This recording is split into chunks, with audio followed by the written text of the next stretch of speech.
mula sa iyong pagtulog hanggang sa iyong paggising ay isang malaking biyayang hindi matutumbasan ng anumang halaga dito sa mundo.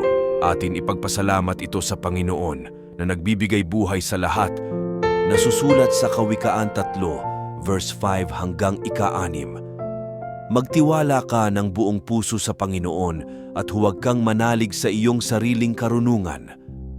Alalahanin mo ang Panginoon sa lahat ng iyong ginagawa at ituturo niya sa iyo ang tamang landas. Tayo manalangin sa Diyos. Ama naming maawain, kami humaharap sa iyo ng may buong puso ayon sa iyong mga salita.